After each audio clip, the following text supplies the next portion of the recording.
I should have never gone back to the Nightglass. Even now, as I write this by the little orange glow of my desk lamp, I can still feel the weight of its darkness on my skin, like cold fingertips dragging down my spine one vertebra at a time. I can hear the soft lap of its black water, smell the mineral-steeped mud, and worst of all, I can still picture what climbed out of it. But I'm getting ahead of myself. This story doesn't start in terror. It starts, like most disasters, with curiosity and a refusal to leave well enough alone. The Nightglass Quagmire wasn't always called that. When I was little, my grandfather called it the Hollow Pools, a place the forest had forgotten, quiet, damp, and unremarkable except for the way the water never looked like water.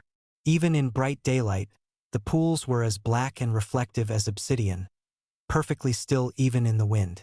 I remember leaning over them as a child and seeing my reflection crisp as a photograph. Too crisp. My face was like a mask placed over a bottomless well. But I had moved away, grew up, moved on. Or at least I thought I had. Grandfather's death dragged me back. The old house had been left to me, creaking with memories and stale dust. And for 3 days I walked past my childhood window pretending not to notice what lay beyond the treeline. But the quagmire noticed me. It always does. It begins with dreams. It always begins with dreams. In the dream, I stood on the muddy bank of the black pools. The moon hung low and white, swollen like an eye refusing to blink. Everything was silent except for the soft ripple of water. One steady pulse, like the heartbeat of the earth itself. I knelt beside the largest pool and peered in. My reflection knelt with me. At first everything seemed normal. Same face, same tired eyes, same faint scar above the right eyebrow from when I fell from the attic ladder at 13. But then my reflection smiled. I didn't. Its lips stretched too long, too thin, and its eyes glimmered with something like joy, but not my joy. Not the joy of anyone living. I tried to back away, but my limbs refused to move. The reflection lifted its hand, palm up, as though offering something to me. Its skin darkened, liquefying into tar that dripped back into the pool with tiny plinks. Then it whispered, though I didn't hear it through my ears. I heard it inside my bones. Let me in. I woke with my sheets tangled around my legs and sweat dripping behind my knees. I told myself it was a nightmare. Nothing more. I lied. The morning after the dream, I found my grandfather's journal on the kitchen table. I hadn't put it there. The book was cracked, leather splitting along the spine, smelling faintly of mildew and something metallic. I recognized it instantly. I'd seen him scribbling in it as a child, always shutting it quickly when I came near. I opened it. Most of the early pages were filled with mundane notes about the weather, crop rotations, and frustrated entries about a stubborn engine pump. But several pages near the middle were ripped out entirely, torn so violently that pieces of paper clung to the edges like scabbed flesh. And then I saw the entry dated May 3rd, 20 years ago, the year I turned 8. The reflections are restless again. I heard them whispering beneath the water this evening. They want out. They always want out. I stopped reading. If this was supposed to be some kind of joke my grandfather played on himself, it wasn't funny. But there was no humor in his jagged handwriting, no smirk hiding between the lines. I flipped ahead to find more damaged pages. Ink smeared by water, long gouges through certain sentences as if someone had tried to erase entire thoughts. Then near the end, I caught one watching me from the window last night. Not a man, not a shadow, mine, but wrong. Something shifted inside my gut. Even if grandfather had been losing his mind near the end, this wasn't the kind of madness that comes from dementia or age. This felt like fear. Cold, intelligent fear. I closed the journal and shoved it back into a drawer. I should have burned it then. By the 3rd day, the dreams grew stronger. I found myself standing beside the pools and everyone. Sometimes in rain, sometimes under a moon that looked like it was melting. My reflection always behaved differently than I did. Sometimes it moved before I did, sometimes after, like it was mimicking me wrong on purpose. I kept waking with mud on my feet. I don't sleepwalk. I never have. At least I didn't before. The rational part of me tried very hard to ignore the truth forming like slow frost in the back of my mind. The quagmire wanted me near it. And like something hooked behind my ribs, it tugged. By the fourth day, resisting felt like holding my breath for too long. Eventually, you have to inhale even if the air is poison. So I went. It wasn't far from the house, less than a 10-minute walk through the woods. I used to run through this path barefoot as a child. Now every snap twig made my heart stutter. The trees grew denser the further I went. Their trunks bowed inward, as though cowering around a secret. And then the forest opened into a clearing I remembered too well. There lay the pools, dozens of them, black, circular, scattered among the moss like scattered mirrors dropped from the sky. Their surfaces were impossibly smooth, reflecting the sky and branches perfectly, but with a depth that felt unnatural, like I could fall into the reflection and never hit bottom. I stood at the edge of the largest pool. My reflection stood with me, but it wasn't right. Even with the water still, even with no wind, its hair shifted slightly like it was breathing. Its eyes didn't quite line up with mine. I crouched toward the water, leaning over it. My reflection leaned slower. That wrong smile spread again. I stumbled back. The water rippled on its own. Then it spoke. Not out loud. Not into the air. The words pushed into my skull like cold needles. "Let me in." I gasped and jerked backward, tripping over a root and landing hard on my elbows. When I looked again, the reflection was still, but its smile lingered. I ran. I didn't look back. I didn't have to. I could feel it watching me all the way home. That night, sleep didn't come. Every time I closed my eyes, I saw the smile beneath the water. Around 2 a.m., I heard a sound outside my bedroom window. A tap, then another. Slow, deliberate, almost polite. I froze under the blanket, breath shallow. The window was behind me. Something in my animal brain screamed, "Don't turn around." The tapping continued, light, like fingernails. Top, Pause. top, top, Pause. top. I waited for it to stop. Didn't. I finally worked up the courage to roll over. The curtains were drawn. I could only see their faint outline in the moonlight, but there was a shape behind them. Not a shadow, a silhouette, humanoid, and far too still. Then a whisper. Not from outside the window, but from the inside of my skull. "Let me in." I stumbled out of bed, heart hammering like it had burst my ribs. I didn't dare touch the curtain. I backed out of the room, slamming the door behind me. The tapping continued for another minute. Then silence. I slept on the floor of the hallway that night. When morning came, I approached the window armed with a fireplace poker. The curtains were still. No shape behind them. Pulled them aside. My breath hitched. There were handprints on the outside glass. They were mine. Exactly mine. Every line, every crease, every old scar. But twisted, each print was slightly smeared downward, like the hands had been trembling or melting. The mud on the outside windowsill was black, like the water of the quagmire. That was the moment I realized something terrifyingly simple. It wasn't trying to get inside the house. It was trying to get inside me. I dug out my grandfather's journal again, flipping through frantic entries until I found something half buried between two pages. A loose scrap of paper. On it, in handwriting that shook with terror, "They come from the reflections. They copy what they see. But the copies want the originals gone. They take your place if they get close enough. You'll know one is near when your reflection stops obeying you." My blood went cold. I ran to the bathroom, flicked on the light, stood before the mirror. I raised my right hand. My reflection raised its left. It smiled. I screamed and knocked the mirror off the wall. It shattered across the sink, fragments scattering like tiny black pools. In each fragment, my reflection looked up at me with that same wrong smile. And then every fragment was smiling at me in unison. I fled the room. I didn't return. Something had to be done. Running wouldn't help. I knew it the same way I knew the quagmire still waited for me, still called to me. The dreams had stopped, but that was worse. Dreams meant distance. Silence meant it was close. I remembered my grandfather's last coherent words to me before he died. Muttered weakly, gripping my wrist harder than his frail bones should have allowed. Don't look in the water, boy. Don't look at yourself too long, or it'll see you, too. I hadn't understood then. I did now. I had to go back. Not to submit to it, but to stop it, or die in the attempt. The forest felt darker than before, as though the shadows themselves had thickened. Even the birds were silent. Not a single chirp or rustle.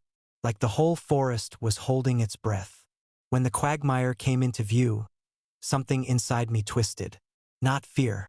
Recognition. The black pools were waiting. The surface of the largest pool rippled as I approached, though no breeze stirred the air. And then I saw it. My reflection rising from the water. Not stepping. Rising.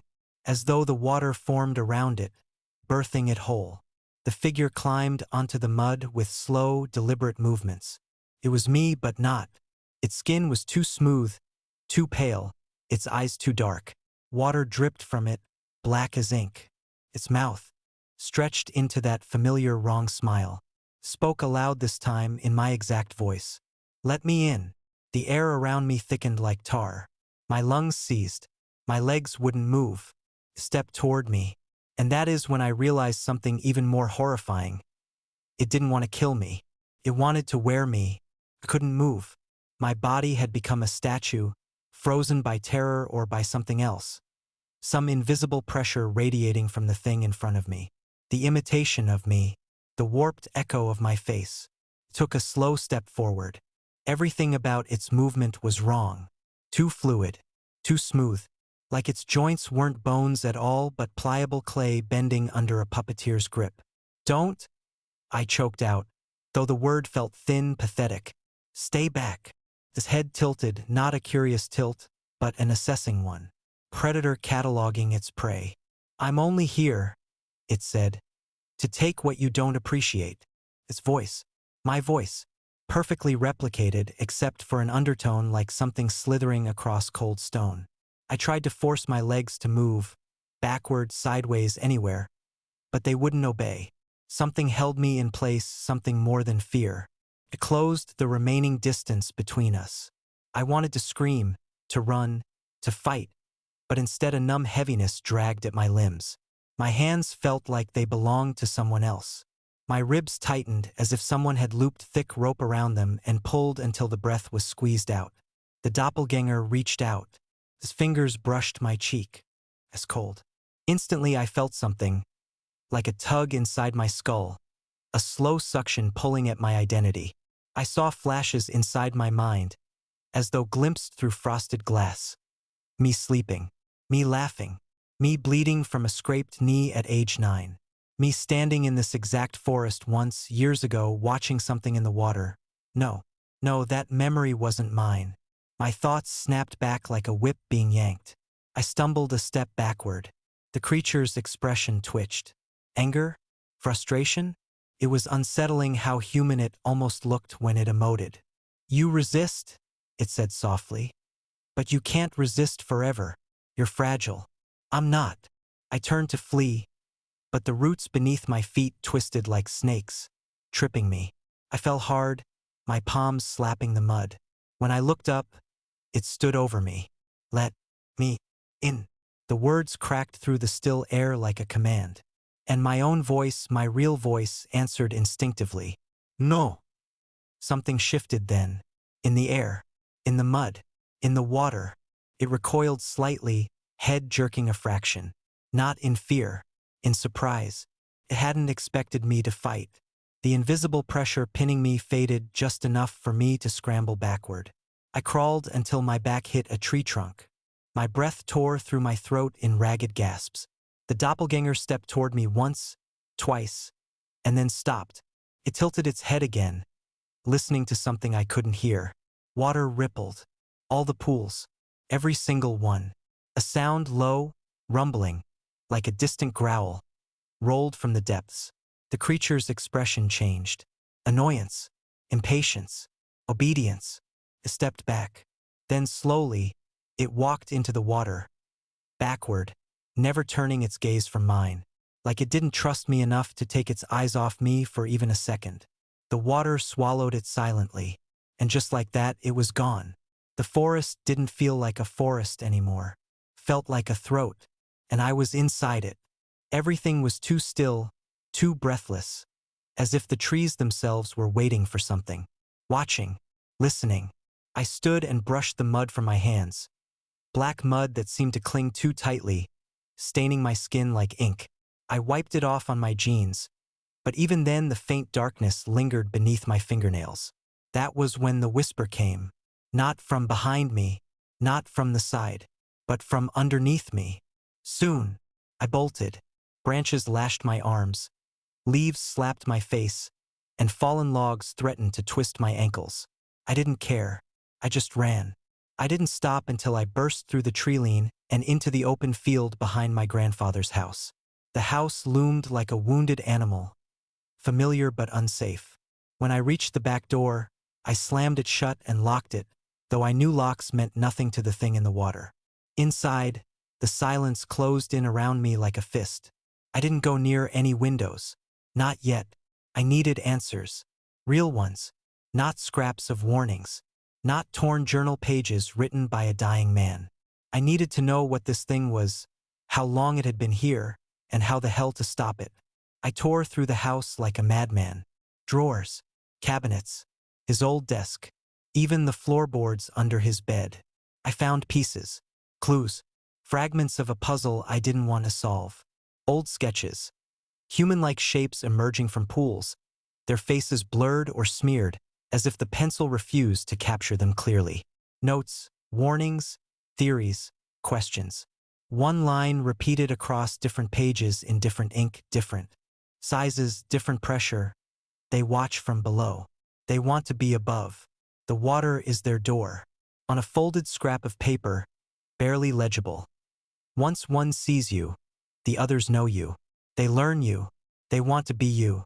And below that, if it touches you too long, you're lost. Because then it becomes you better than you ever were. My stomach nodded. This wasn't happening to me alone. It happened to him too. Maybe it happened to others before him. Others before them. Maybe the Quagmire had always done this, long before my grandfather, long before any of us. I slammed the journal shut. There was something else. Something I didn't want to admit. That memory. When the creature touched me and I saw something that wasn't mine, I knew it wasn't random. It was showing me something. One of its own memories. A memory of someone else standing in this forest. Someone whose face rippled and dissolved in the vision, as if their identity had been stripped away. Had it taken them? Was that what it wanted from me? I didn't sleep. Not intentionally. But exhaustion eventually dragged me into unconsciousness. This dream was different. I stood at the edge of the pool again. But I wasn't alone. There were dozens of reflections. Not all mine. Some faces I didn't recognize. Men, women, children, all staring at me from the black water. But their real bodies were nowhere to be found. Then they moved. Not synchronized. Not mirrored. They moved like independent beings, each with their own twitching, shuddering life. Some smiled. Some wept. Some clawed silently at the underside of the reflective surface as if begging to be freed. Then the water around them began to blacken further, dark currents swirling together, rising upward, and forming shapes, human shapes. One of them was mine. It stepped onto the mud, dripping and glistening with tar-like water. Its eyes locked onto mine and its smile widened, splitting impossibly wide. "Come home," it whispered. "You belong here." Behind it, the other reflections began to rise too. Dozens, hundreds, all distorted, all wrong, all eager. I woke with a scream lodged in my throat. The house was dark. Too dark. The lamps hadn't burned out. The shadows had grown thicker. And from the living room window came the softest sound. A single tap, then another, then many. Dozens of fingertips tapping rhythmically, impatiently, on the glass. I didn't move. I didn't breathe. The tapping grew louder, faster, more frantic. Then it stopped. A voice, my voice, whispered from just outside the window. "Let me in." Could not look. Even though every instinct screamed at me, I turned toward the window. Slowly. like my head weighed 100 pounds. At first I saw only darkness. Then something pale pressed against the glass. A face, my face, but stretched, like the features had been pulled wrong. Cheeks too tight, eyes too wide and dark. It didn't blink, didn't breathe, just stared. Then it smiled that horrible smile. I stumbled backward, knocking over a chair. "Leave me alone," I shouted, voice cracking. It didn't flinch. It didn't stop smiling. Instead, it lifted a hand and pressed its palm to the window. I watched in paralyzed horror as the glass began to frost under its touch. Black frost, veins of darkness spreading across the pane like living cracks. It leaned forward. Its lips brushed the glass, and I heard its whisper again. Through the glass, through the air, through my skull. Soon, then its face sank downward, melting out of sight like wax under a flame. But the frost remained, and something else too. A smear of black, like muddy fingerprints, trailing down the outside of the window frame. I backed away until my spine hit the opposite wall. I didn't sleep again that night. Morning came pale and muted.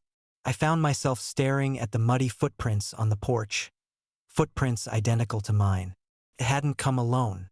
There were others. Smaller prints, larger prints, some barefoot, some shaped like mine but twisted slightly, as if the imitators hadn't fully mastered their stolen forms. They circled the house.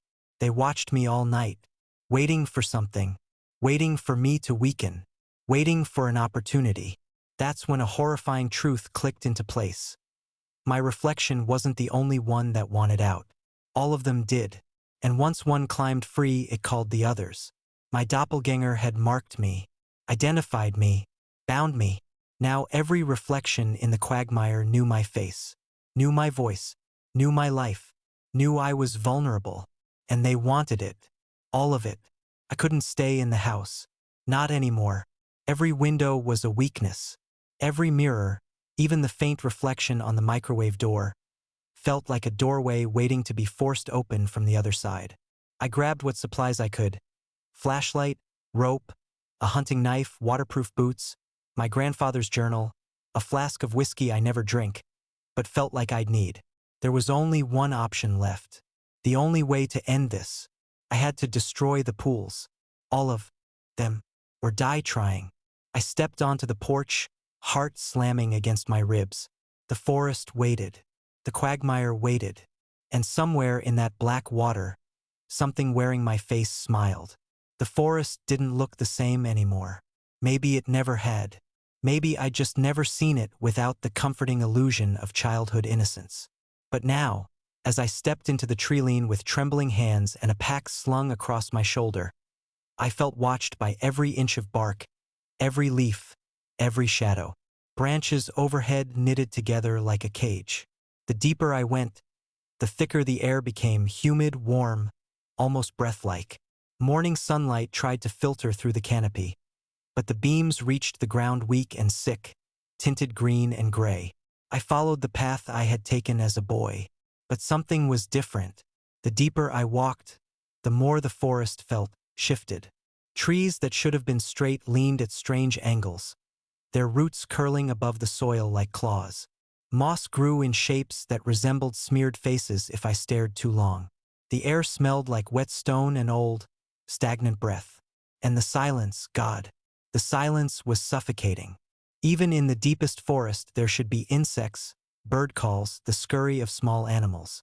But here the only sound was my own breathing, my own heartbeat, and something else. Footsteps. They weren't behind me. They weren't ahead. They were everywhere.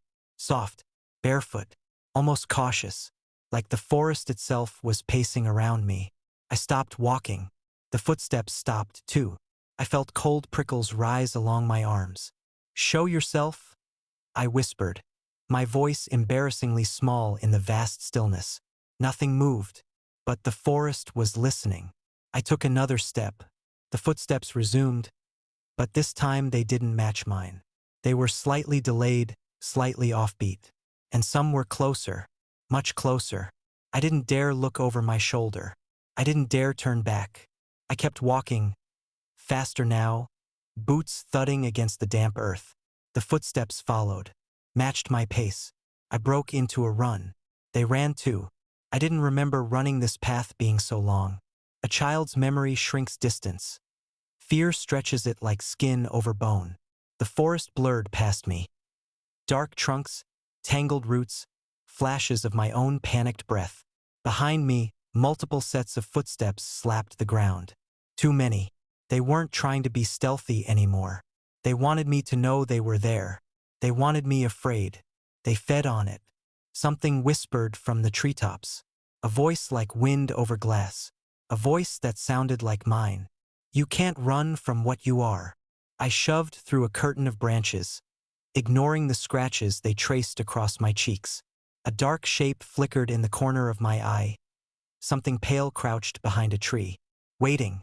Another shape, and another, watching me, mirroring me. You shouldn't have come back, whispered a second voice. My voice, higher, younger. I didn't look. I didn't want to know what was wearing the voice of my 8-year-old self. I sprinted through the final stretch of trees, and suddenly, the forest broke open around me. There they were, the black pools, dozens of them, still, silent, perfectly reflective, waiting like open mouths. I skidded to a stop at the edge of the clearing, chest heaving. Across the pools, in the shadows between the trees, I saw them gather. Shapes, figures, all wearing my face. Some warped, some child-sized, some stretched tall like nightmares trying to stand human. All staring with dark, unblinking eyes. They didn't approach. Not yet. Just watched. As if waiting for permission. Or a signal. The pools looked the same as always. Black, mirror-smooth. Stiller than life should allow. But now that I was truly looking, I saw something beneath the surface. Movement. Not ripples. Movement. Like something pressing upward from below the reflective skin of the water. For the first time, I realized those pools weren't natural. They weren't water. Not really. They were mirrors, doors, thin membranes between the world above and the something below. I approached the nearest pool. My reflection stared back. But unlike any natural reflection, it wasn't delayed, wasn't distorted. It was perfect, too perfect. Its eyes followed mine like a predator watching a hole in its prey's armor. I crouched, lit my flashlight, shone it into the pool. Nothing changed. The beam didn't penetrate the blackness beneath the surface. The reflection absorbed all the light, devoured it. The water didn't illuminate. It didn't allow illumination. My breath hitched. These weren't pools. They were windows. And on the other side, something was looking back. My reflection blinked. I didn't. A chill swept through me. I stumbled backward, tripping over a root and catching myself at the last second. That was when I heard the first ripple. A soft bloop behind me. Then another. And another. I turned. The center pool rippled, tiny circles widening outward, though no stone had touched. No wind stirred the surface. My skin crawled. Something was rising. The water bubbled. Once, twice. The surface swelled, bulging upward like a blister. Then it burst. A hand shot out of the water. Pale, dripping black, fingers too long and too thin. Another hand followed. Then the top of a head. A face. My face. But not the one I saw last time. This one was different. Its eyes were completely black. Not pupils, not irises. Just solid darkness that seemed to swirl like ink suspended in oil. Its mouth hung slack, open too wide, dripping thick trails of tar water that sizzled when it hit the mud. It pulled itself out of the pool with jerky, uneven movements, like it was still getting used to the idea of limbs. When it stood, its spine cracked loudly like brittle wood snapping. Then it smiled. A slow, deliberate stretch of its lips, as though testing the expression. I backed away, stepped forward, and from behind me, the whispering voices multiplied. Dozens, hundreds, all around the clearing. Let us in. Let us in. Let us in.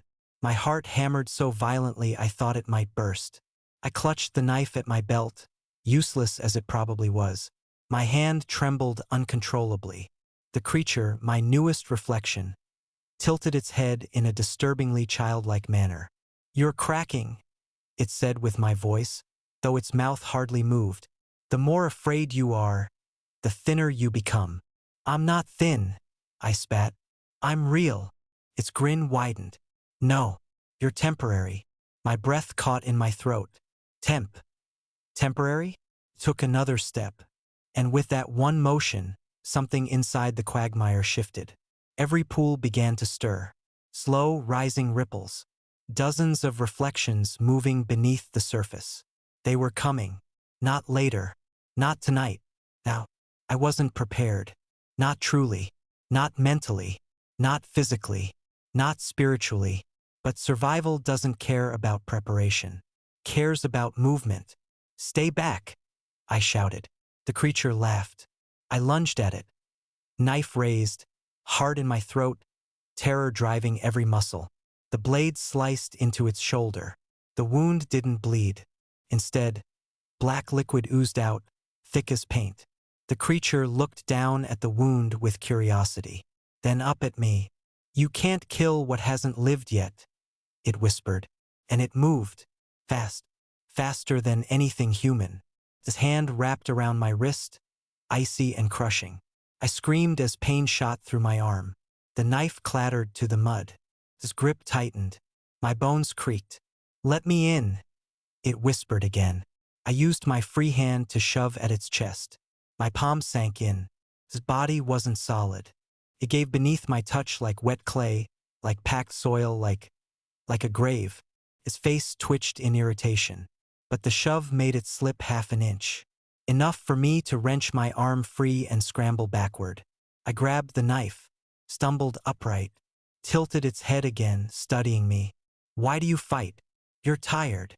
It stepped forward. I stepped back. It smiled. "You'll come home soon." And then, a voice behind me. A whisper. A man's voice. My grandfather's voice. "Don't let it touch you again." I spun around. No one was there. The creature didn't like the interruption. Tensed, jaw twitching like it was about to lunge. I raised the knife again. Even if it was useless, I wasn't going to die begging. The ground trembled. Soft at first, then stronger. A vibration under my boots. Like something enormous shifted deep beneath the pools.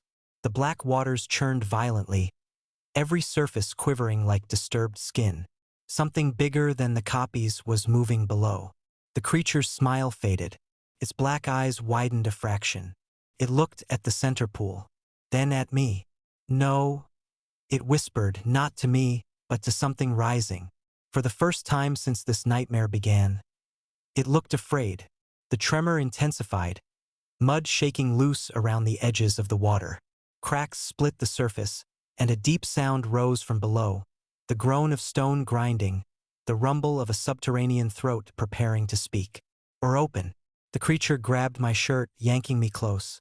"You have to go," it hissed. What? "You have to." The ground ripped open beneath the center pool. The water parted. Something massive began to surface. And the creature, my reflection, screamed. A raw, animal, terrified scream. It shoved me backward with inhuman strength. "Run!" I hit the ground hard. Not because I tripped. Because the forest itself shifted under me. Roots twisting, soil trembling. The earth bowing in fear around the pools. Pain shot up my spine as I scrambled backward through the mud. My flashlight rolled away and plunged into a smaller pool with a soft glup, instantly devoured by blackness. No light escaped that water. No object returned. The creature wearing my face, my reflection, was still screaming. But it wasn't looking at me anymore. It was staring at what was rising from the center pool. A shadow. A bulk. A mass so large it blotted out the reflections around it. The water bulged, upward like a massive bubble pushing from below, the surface thinning and stretching until it tore. A shape, no, a presence emerged. Not humanoid, not even remotely. It was a heaving mound of darkness, shifting like tar, like shadow, with hints of submerged limbs or something limb-like pressing beneath its surface. Not separate appendages, protrusions, growths, a mound of reflection, a mound of stolen faces, Countless human features rippled across its surface like images trapped under glass.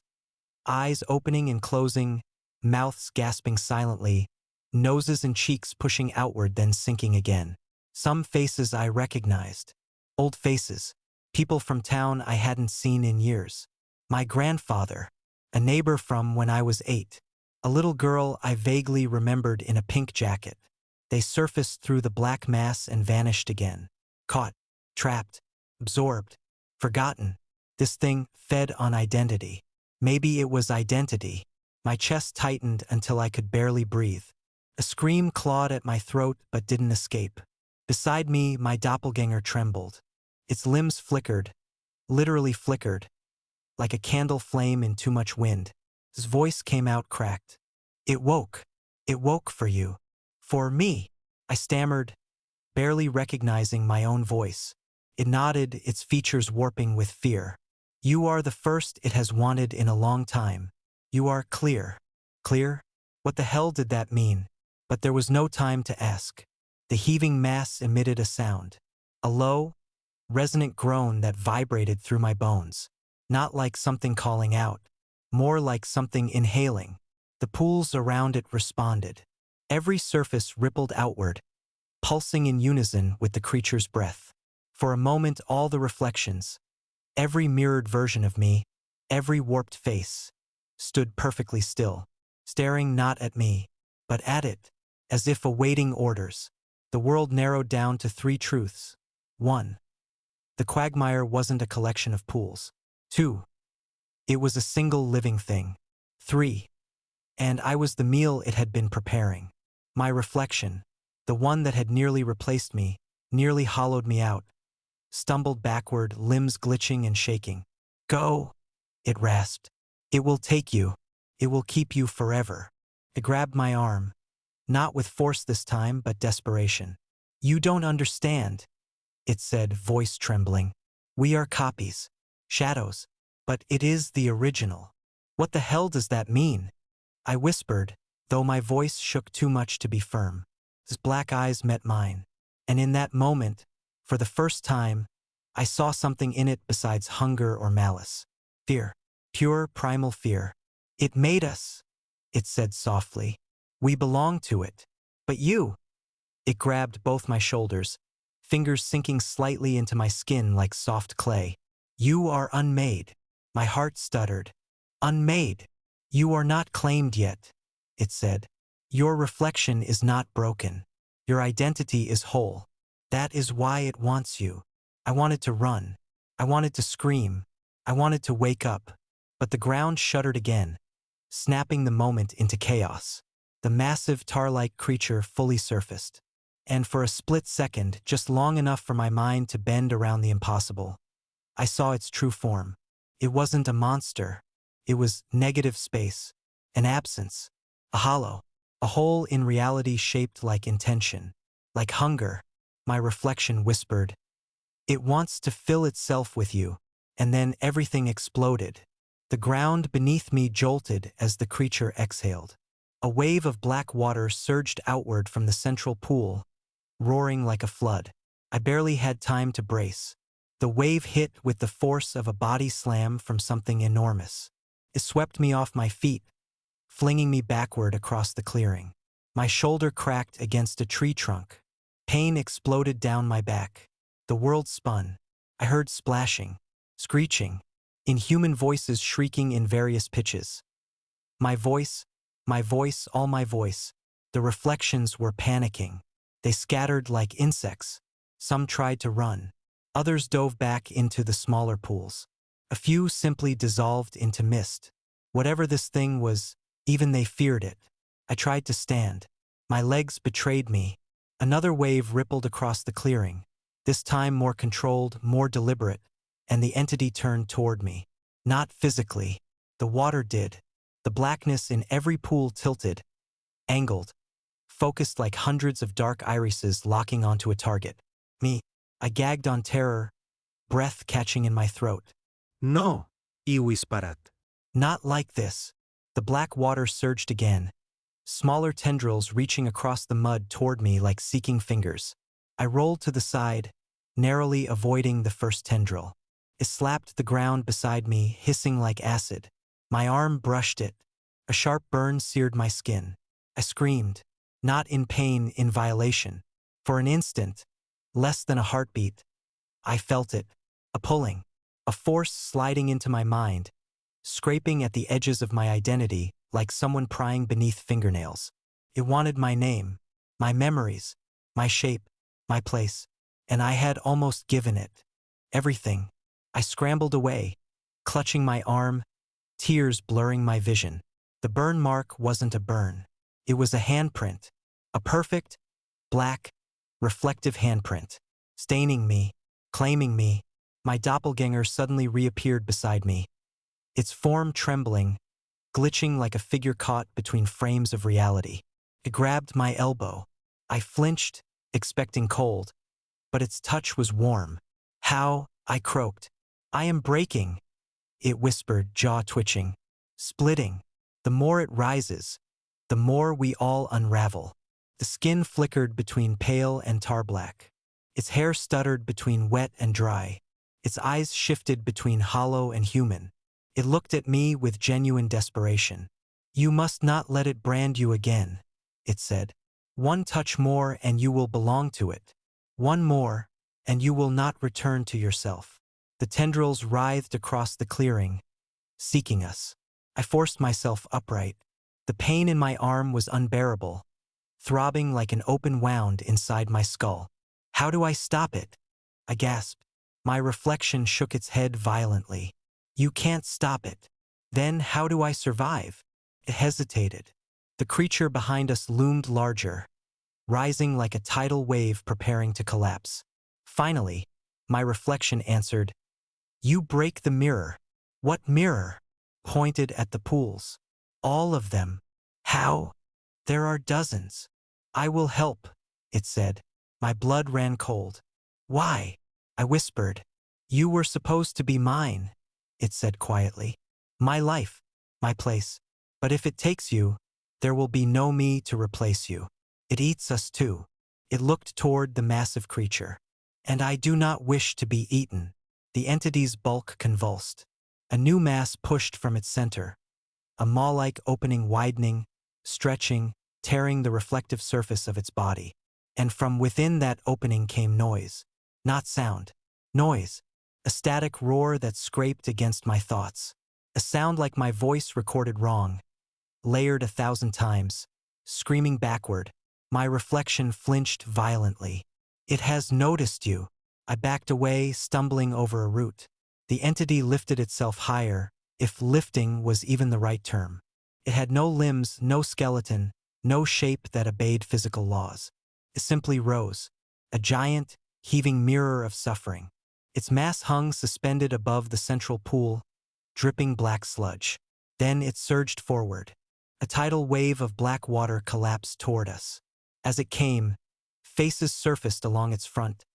Dozens, hundreds, mouths gaping in silent screams, eyes rolling wildly.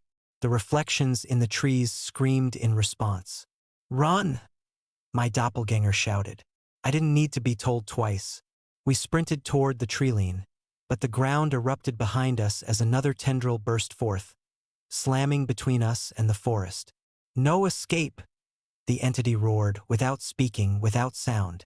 The meaning pressed directly into my skull. My reflection grabbed my wrist again. This way.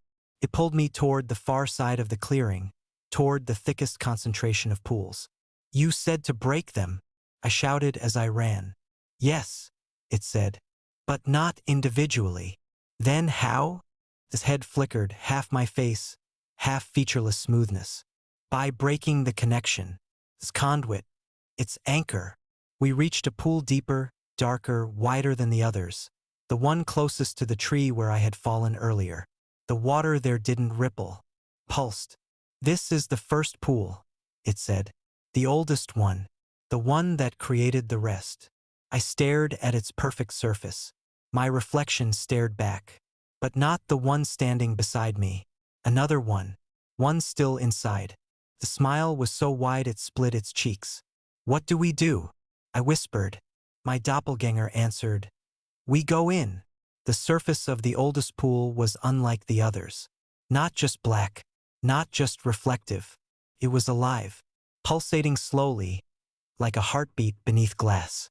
It seemed to breathe in sync with me, or maybe I with it. I couldn't tell which was mine and which was its rhythm. My doppelganger's fingers brushed my arm. You must touch it, but be ready to let go of everything else.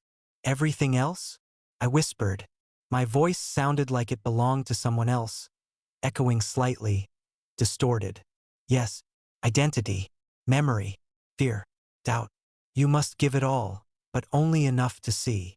I didn't understand, but instinct took over. Fear pushed me forward. Desperation made me step closer. The water's surface shimmered as my fingers hovered above it. For a moment I imagined pulling back. I imagined running. But when I looked at the thing looming behind us, the massive tar-like entity rising above the clearing, I knew I had no choice. I placed my hand on the water. It was colder than ice, colder than death, colder than anything I had ever touched. It wasn't just a surface. It wasn't water. It was like touching nothing itself. The world bent. The pool swallowed me. Not physically, but my mind, my consciousness was drawn into it, pulled down like I had fallen through gravityless water. The air around me disappeared. The forest, the mud, the screaming reflections, they all dissolved. And I was floating. Above me, above everything, were faces. All the faces that the Quagmire had claimed. Millions of them trapped, pressed together in a shifting black mosaic. Some were screaming, some silent, some blinking, some turned toward me, all staring, waiting. Then my doppelganger appeared inside the pool with me.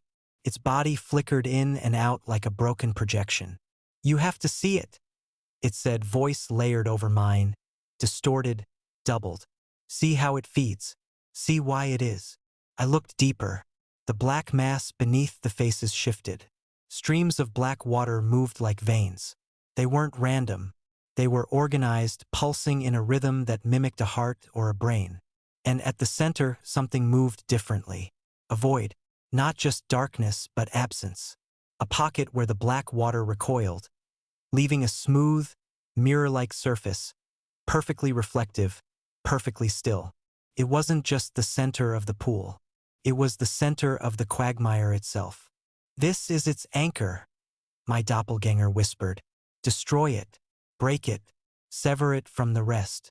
Only then can you stop it. I swallowed. I wanted to scream. I wanted to claw my way out. But the pull of the pool was relentless. My body felt light, stretched, intangible. Somehow I was both me and not me. And then I saw it, my reflection in the anchor. Not the doppelganger standing beside me. Not the tar creature looming above the clearing. But a version of me smiling. A perfect, calm, horrible smile. Said nothing. It didn't blink. It didn't need to. It simply waited. You must strike it, my doppelganger said, voice trembling. But only with your whole self. You cannot cheat. You cannot hesitate. I clenched my fists, tried to focus, tried to ignore the faces screaming in the background, tried to ignore the shadow of the entity rising outside the pool, waiting. I raised my hands. The surface of the anchor rippled under my intent. And I struck. Not with my hands, not with a weapon. With me. All of me. The water exploded outward. Not just splash. Not just wave. It tore the pool apart from the inside. A shockwave of blackness raced outward. I felt the screaming faces push back violently, as if repelled. The other pools trembled. Tendrils retracted. The massive tar creature shuddered violently, swaying, twisting, groaning in anger. The anchor cracked, and then it shattered. The sound wasn't sound. It was everything being torn at once. A screech that shattered bones inside me, rattled the forest, shattered reality around the clearing. The other reflections screamed. The pools rippled violently. Then silence. The Quagmire's body faltered, trembled. Its mass rippled like water drained from a bathtub. Its faces distorted in agony. And then it fell. Slowly, the tar-like entity collapsed into itself.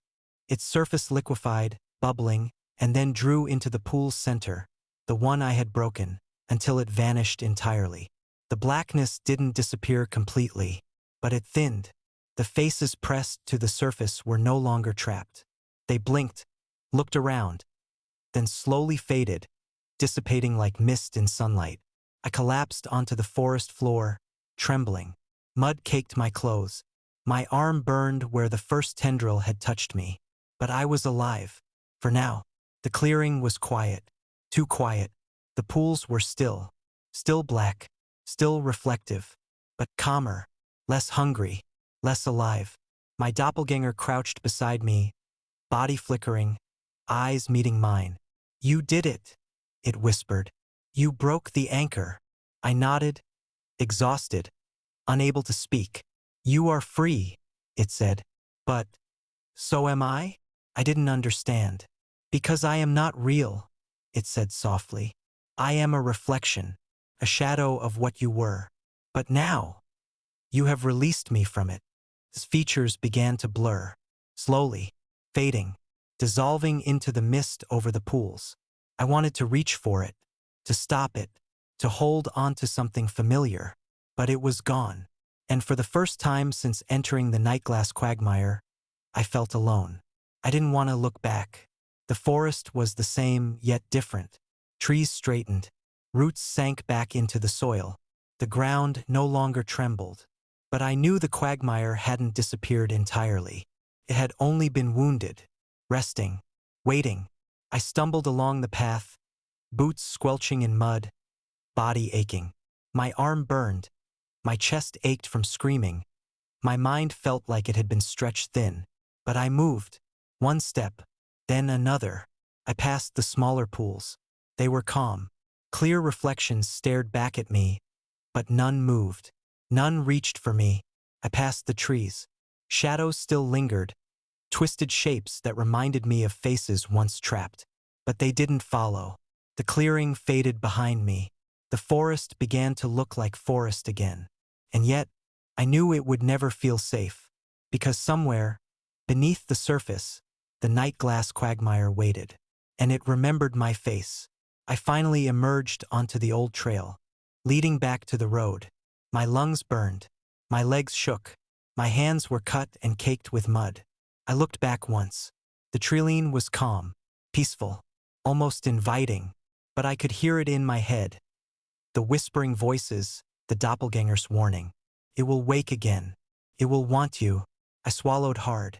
My reflection in a nearby puddle rippled briefly as though echoing the warning. My face stared back at me, normal, unchanged, alive. But I could still feel it. The memory of the anchor, the pull of the pools, the sensation of almost being consumed. I didn't look back again, and I didn't speak, because some things, once touched, can never be forgotten. The quagmire waited. Always. The road back to civilization seemed impossibly long. Every step I took felt like I was wading through invisible molasses. My boots sucked in mud. My arms ached from exhaustion, and the memory of the Nightglass Quagmire clung to me like a second skin. I tried to think of something normal. Sunlight, birds, coffee, anything mundane. But the images of the pools, black, pulsing, breathing, kept intruding. Faces flashed in the periphery of my vision. Not shadows, not hallucinations, but reminders. I stopped at a familiar bend in the trail. My breath came in harsh, ragged gasps. Sweat mixed with mud on my skin. I stared down at a puddle beside the path. For a moment, I thought it was safe, but the surface rippled. Just slightly, a soft, silent quiver. And I realized I wasn't finished with it. Even now, hours later, the memory clung like a shadow. I could feel it in the mirror at home. I touched the bathroom sink faucet, watching my reflection ripple slightly, distorted. Not completely mine. I shook my head, trying to convince myself it was exhaustion. Maybe it was hallucination. Maybe I had dreamed the entire ordeal. But when I closed my eyes, I saw them. The faces, the mouths opening silently, the eyes that had stared so intently, waiting, and I remembered the warning. It will wake again. It will want you. I tried to tell myself I had broken its anchor. I had shattered the pool. I had survived. But something deep inside told me survival wasn't the same as freedom. Sleep didn't come. Every creak of the house, every whisper of wind against the window felt like movement in the shadows. I imagined tendrils sliding along the walls, probing, testing. I dreamed of the pool. This time I was inside it again, but not floating, walking on the black surface. The faces surrounded me, silent, pressing against the thin membrane of water. And then I saw it. Not the doppelgänger, not the tar creature, not the anchor. Something else. A new reflection. Not mine. A darker, sharper version of me. Smiling, patient, endless. It reached out with a hand that was both wet and solid, pressing against the black surface. I woke screaming, heart hammering, sheets soaked. The following days were worse than the quagmire itself. Every reflective surface became suspect. Windows, mirrors, phone screens, even the surface of my coffee at a diner. All rippled slightly as I stared, as if the Nightglass Quagmire had left its mark on the world itself.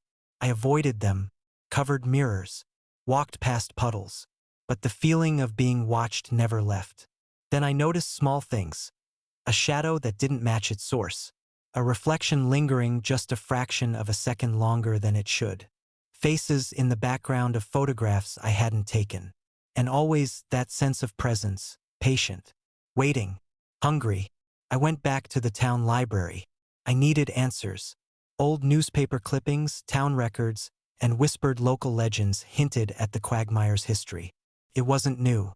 It had existed for generations. Hidden in swampy marshlands, abandoned logging areas, and forgotten creeks. People vanished, and the stories turned into warnings. Reflections acting independently. Doppelgängers appearing. Unexplained drownings in shallow water. Townspeople vanishing after staring too long into reflective surfaces. One thing was clear. The Nightglass Quagmire survived on attention. Curiosity. Identity. It didn't need physical strength. It thrived on recognition. A historian mentioned a ritual, long abandoned, that could seal the mirror temporarily. But it required a sacrifice of memories, a fragment of self, and a willingness to leave part of your identity behind. I left the library knowing one truth. I was far from done. Home felt unsafe. The dark lingered in corners. My reflection was subtly wrong. At first, I didn't notice. But one evening, when brushing my teeth, I saw it. A flicker behind my eyes in the mirror. Not me. Smiling differently. Waiting. Patient.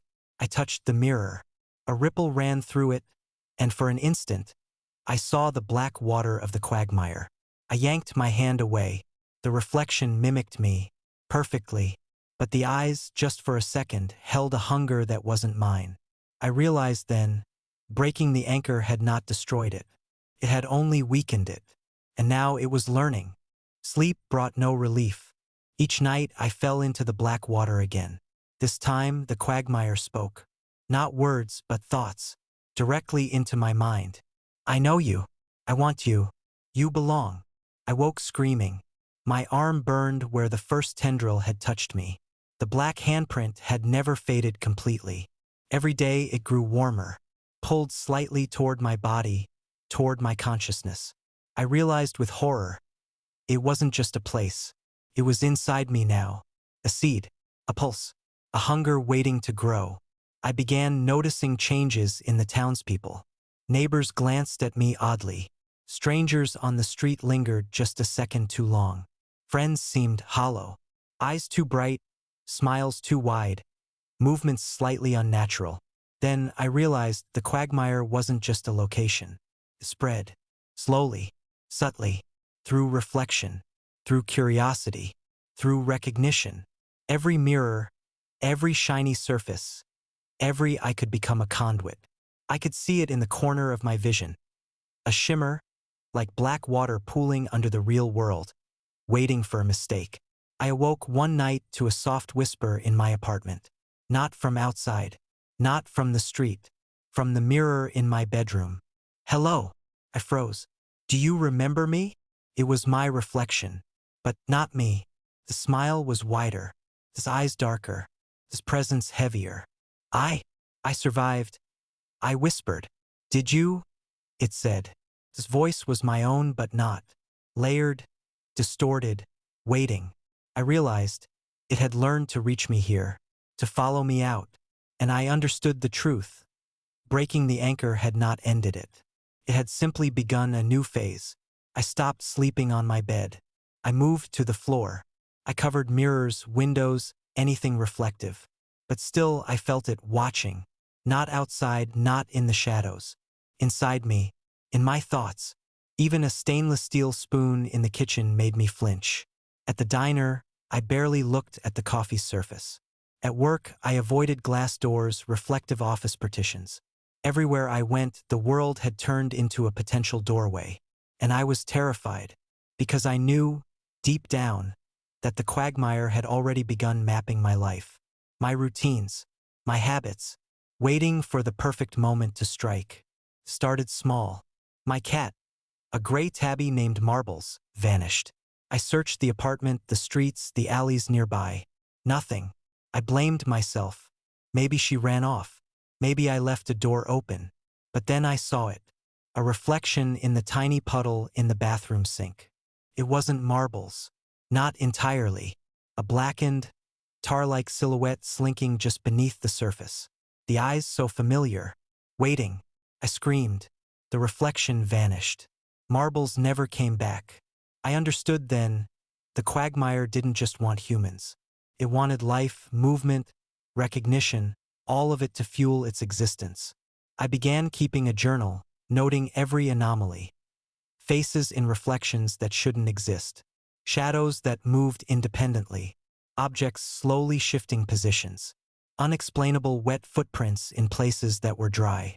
I discovered a pattern. The quagmire's influence grew stronger with hesitation, fear, and recognition. Fed on attention. Avoiding reflection slowed it but did not stop it. I realized that to survive, I would have to fight it on its terms, even if those terms were horrifying. One night, while hiding in the dark, I saw it. My reflection, fully formed, fully alive, standing behind a glass wardrobe, smiled. Not the hesitant, distorted smile of before, but a confident, patient, knowing smile. "Hello," it said, my own voice perfectly copied. I backed away. "What do you want?" "It's not about want," it replied. "It's about need. You are part of me now, and I am part of you." It stretched its hand through the glass. For a moment, the material seemed liquid, like the surface of a pool. I screamed and slammed the door. I realized the truth. Breaking the anchor had not destroyed the quagmire's connection to me. It had only strengthened its awareness. I had to prepare. I began researching ancient rituals, protective wards, water magic, and folklore regarding reflections and doppelgängers. Some methods required isolation. Others required self-sacrifice, the giving of a fragment of identity. The one thing they all had in common: you could never fully destroy a reflection once it had recognized you. Only delay it. Only weaken it. Only survive long enough to fight again. I stocked mirrors that could be covered, created rooms with no reflective surfaces, and mentally rehearsed the steps I would need if it tried to pull me into a pool or surface again. Every step forward was a step into paranoia. Every shadow could be the quagmire. Every blink could be a trap. It wasn't just me. People in the town began behaving oddly. Friends, neighbors, co-workers. Subtle differences at first. A pause before answering questions. Blinking too long. Smiles too wide. I realized the quagmire's reach had grown. It didn't just feed on recognition. It used it. Spread, slowly, subtly creating. Small duplicates, learning, observing. And they all started to look at me differently. Curious. Expectant. Patient. Hungry. I had another nightmare. I was back in the quagmire. The pools. The anchor. The faces. This time, the anchor's fragments floated in the black water, pulsating weakly. My doppelganger appeared, calm, patient. "It remembers you," it said. "It never forgets." Every glance, every thought, every breath, recorded, saved. You cannot hide. You can only prepare. I tried to run. My legs sank into the black water. My screams were swallowed. And then I realized the quagmire wasn't just a place. It wasn't just a pool. It was memory itself. Identity itself. Could follow me anywhere. Could wait for years, decades. It could learn everything about me and strike when I least expected it. And I knew with terrifying clarity, my survival depended on constant vigilance. Came sooner than I expected. A reflection in the office building. Alone. Night. Fluorescent lights. I saw it. My face perfect, smiling differently. Waiting. And it moved. Through the glass, through the reflection, into the physical space. Tendrils of blackness slipped across the floor, seeking, testing. I screamed. Threw a chair, grabbed a mirror and pressed it in its path. The tendrils recoiled. I ran. Heart hammering. Mind screaming. It was patient. And it would not stop. By dawn, I realized the truth. I was hunted. Not for days, not for weeks, but indefinitely. Every reflective surface, every human glance, every recognition of myself, it was a threat. The quagmire had seated a presence inside me. A constant tether. I couldn't escape it. I couldn't destroy it. I could only survive. And survival meant learning. Adapting, watching every reflection, controlling every glance, every thought, every hesitation. Because the moment I faltered, the Nightglass Quagmire would be there, waiting, hungry, and patient. The quagmire's reach had grown. It no longer confined itself to the old forest pools. It followed me into the city. Glass buildings, subway tunnels, shiny metal surfaces, all became potential gateways. Reflections flickered, eyes lingered, shadows twisted unnaturally. Even at a crowded cafe, I felt its presence in the glint of a spoon, the window pane, the polished floor. It was patient, waiting for me to slip, to blink, to hesitate, waiting for me to recognize it. I realized the horrifying truth. Every reflective surface, every gaze in the city, was a potential bridge. It was learning, evolving, spreading. I was no longer alone in my terror. One night, in my dim apartment, it appeared. Not in a mirror. Not in the reflection. It was behind me. I froze. My own reflection's face. Perfect, confident, predatory. "You can run," it whispered, voice layered with mine. "But the pools remember you. The anchor is broken, yes. But the seed remains. You are mine, and I am you." It reached out, a black, tar-like hand stretching toward my chest. I recoiled, stumbling backward. Then it did something I didn't expect. It smiled, and it waited, patient, calculating. I realized I couldn't fight it with force. Not yet. Over the following days, I noticed changes in myself. Sleep became a battleground. Every blink felt dangerous. My reflection sometimes didn't match my movements perfectly. My shadow twitched independently. The quagmire had seated itself inside me. Inside my memory, my mind, my identity. And it hungered, not just for survival, not just for life, but for replacement, for the perfect duplication of me. Tested me constantly. Small glimpses in puddles, windows, even polished shoes. And always that patient smile waiting for recognition. A note appeared on my doorstep. Not written, not typed, just there. 3 words, in thick black ink. "It sees you." I knew. I didn't need explanation. The quagmire was no longer confined to a place. It had found a tether. It had found me. I felt its pulse inside my head. Slow, deliberate, patient. Every thought I had seemed mirrored. And I realized the only way to survive was to anticipate it, to learn the rules it imposed, to fight it on its terms. I decided to return to the quagmire. I couldn't outrun it. I couldn't hide indefinitely. The seed inside me would grow. The reflection would learn. If I wanted to survive or even just delay the inevitable, I had to confront it. I gathered supplies. Candles, ropes, salt, mirrors, and fragments of ancient rituals from old books and legends. I made preparations to enter the forest one last time. Not as a trespasser, not as a victim, but as prey ready to fight. The forest had changed since my first journey. The mud seemed thicker, the trees older, twisted. Shadows pooled unnaturally. Reflections in puddles flickered at the edges of my vision. I felt it immediately, the quagmire's awareness. Watching, waiting. Every step I took, I could sense the pull. The pools themselves hungered for recognition. I covered my face whenever I passed water, avoided looking at reflections, kept my mind focused on the path forward. And yet, I knew it was learning. I reached the largest pool. The anchor's remnants floated in its center, black and quivering. The water shimmered unnaturally, as though it recognized me. Then I saw it. The doppelgänger, fully formed, stepping out of the pool. Not flickering, not shadowed, real, solid. "You returned," it said, voice perfectly layered with mine. "And yet you are weaker. The seed has grown inside you. You feel it, don't you?" I swallowed. Yes, I felt it pulsing. Hunger, awareness, a tether. "It is patient," it continued, "and it remembers you. You cannot hide. You cannot resist forever. But you could join it. Become perfect." I shook my head. I knew the truth. Submission meant erasure, replacement. I set the mirrors, salt lines, and candles as planned, forming a protective circle around myself. The doppelganger laughed softly. "You think rituals can hold me?" And the pool roiled. Black water surged.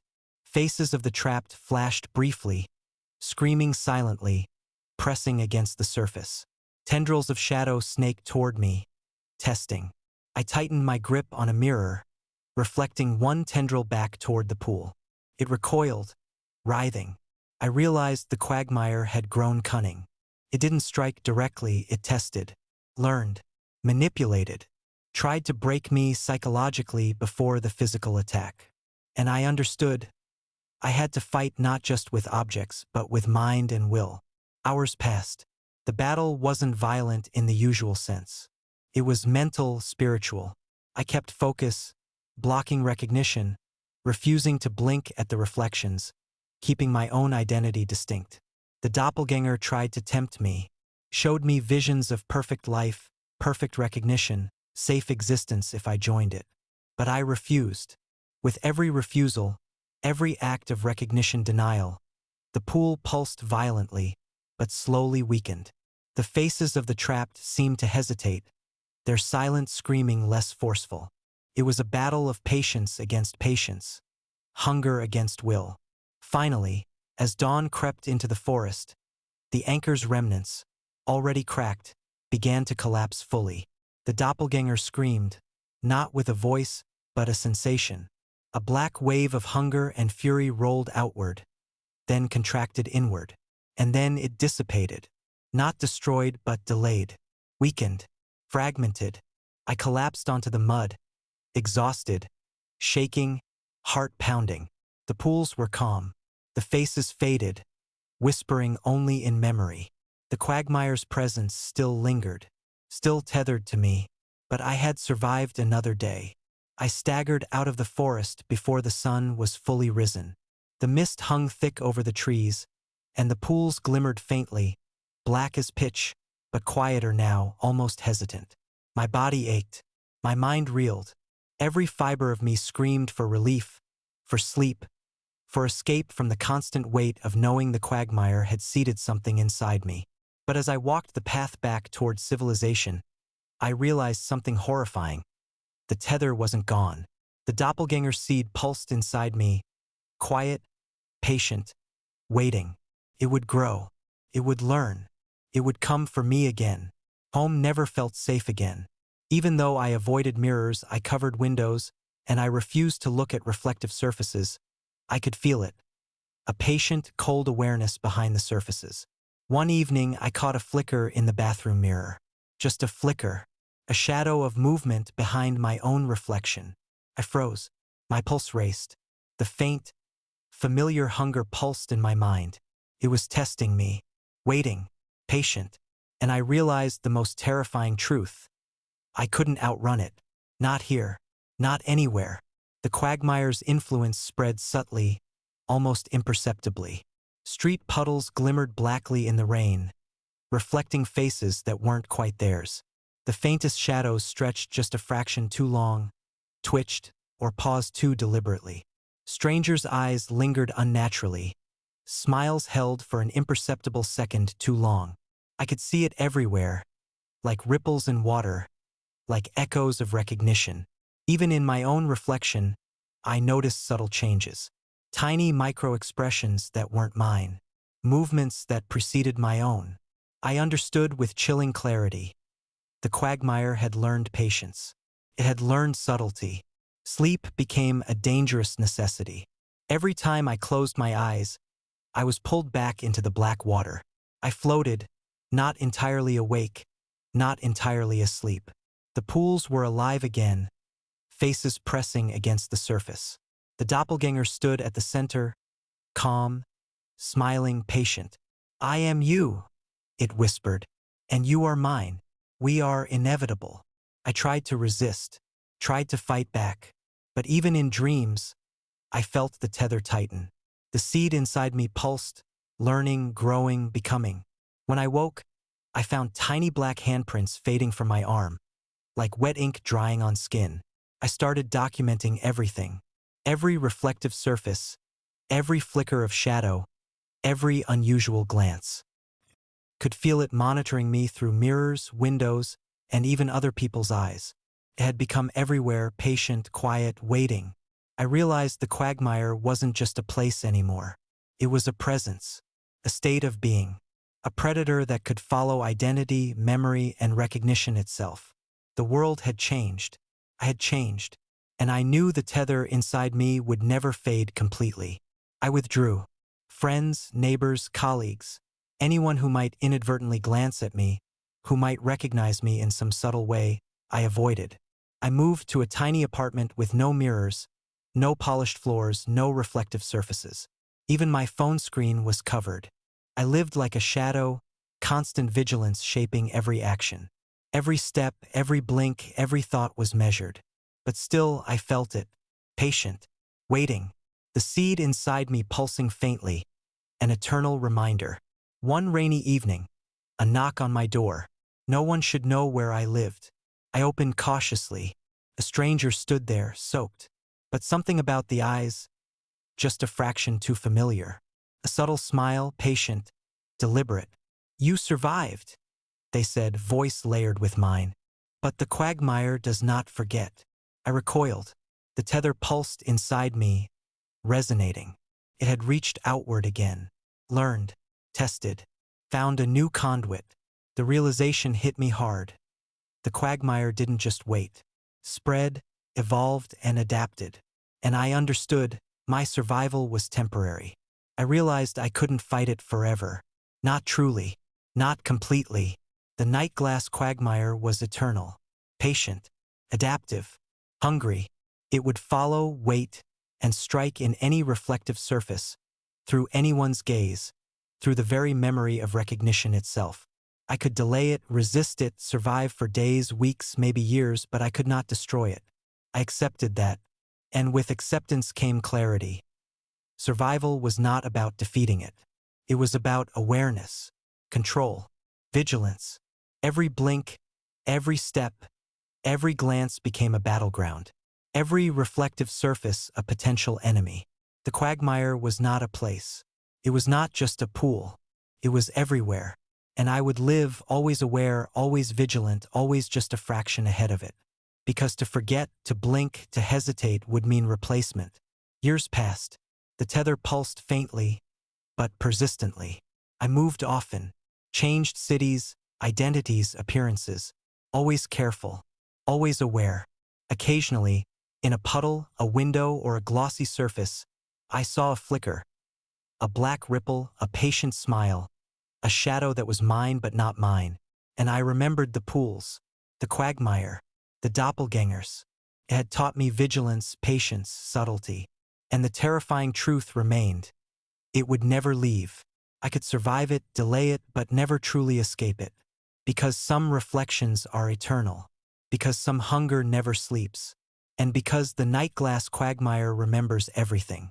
Years had passed, and yet the tether pulsed steadily. I had changed cities, names, even appearances, but the quagmire had followed me, patient, subtle, lurking behind every reflective surface. I could feel it in the periphery of my vision, in the glint of a window, in the sheen of polished shoes, in the surface of coffee. It didn't need to attack directly anymore. It was learning, evolving, adapting, waiting. I had become its perpetual prey, but I was also its student. I had learned the rules. Never blink at a reflection. Never let it recognize you. Avoid mirrors, glass, water surfaces. Avoid recognition. And yet, the tether pulsed. The seed inside me grew slowly, steadily, silently.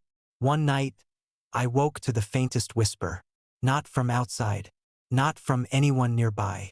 From inside my head. You can't hide forever. I froze. My pulse quickened. I am patient. You are mine. We are inevitable. It was the doppelgänger, the quagmire speaking to me from within. It didn't need a mirror. It didn't need a pool. It existed in my memory, my recognition, my identity. I realized then that the quagmire had truly become everywhere. A constant presence. Not a place. Not a being. Not just a reflection. But consciousness itself, feeding on awareness. I had survived it for decades, but I could never defeat it. Only delay. It began testing me in new ways.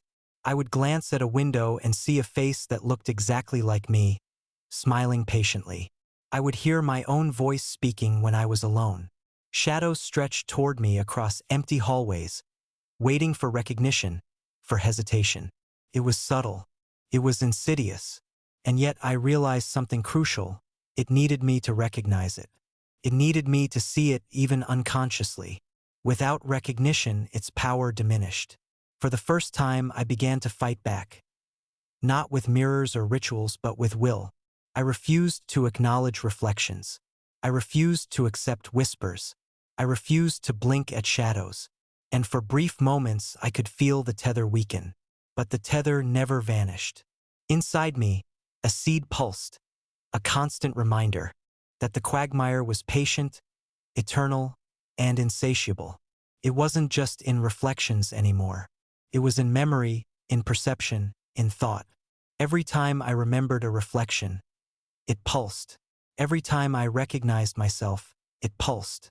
It had become a part of me. I had become a part of it. And I realized the horrifying truth. Survival was no longer about fighting it externally. It was about controlling it internally, containing it, never letting recognition slip, never letting awareness falter. I was the cage. I was the anchor. I was the battlefield. I live now in constant vigilance. Every surface is a threat. Every reflection a potential doorway. Every gaze from a stranger a possible conduit. I cover mirrors, avoid windows, never look into water, avoid polished surfaces. I walk quickly, cautiously, never lingering. And yet, in the dark, sometimes I see it. A flicker in my peripheral vision. A shadow in a window. A ripple in puddles on the street. Patient. Hungry. Waiting. I have learned to coexist with the presence. To live with the awareness that I am never alone. And sometimes, late at night, I whisper to it, I see you. I refuse you. You wait. I wait. And it answers with silence. I realized that the quagmire had become not just a predator but a teacher. Taught me patience, vigilance, fear, awareness, the fragility of identity, the danger of recognition. It also taught me despair, that some forces can never be defeated, only endured. Sometimes when I pass a pool of water or a mirror, I see my reflection pause, not to mirror me but to wait, patient, black-eyed, smiling. And I know it's learning, always learning. I know the tether inside me will never fade. The seed will grow, and someday it may be strong enough to emerge fully. But I will be ready. The Nightglass Quagmire is not just a place, not just a reflection. not just a pool. It is eternal. It is patient. It is everywhere. It exists in memory, identity, perception. It feeds on recognition and reflection, on awareness itself. And I live with it. Always. I am vigilant. I am cautious. I am awake. Because to sleep, to blink, to hesitate is to be replaced. And I will never be replaced. I have learned the rules. I have learned patience. I have learned the tether. The quagmire waits. I endure. And we coexist. Patient. Eternal. Hungry. And so it always will be.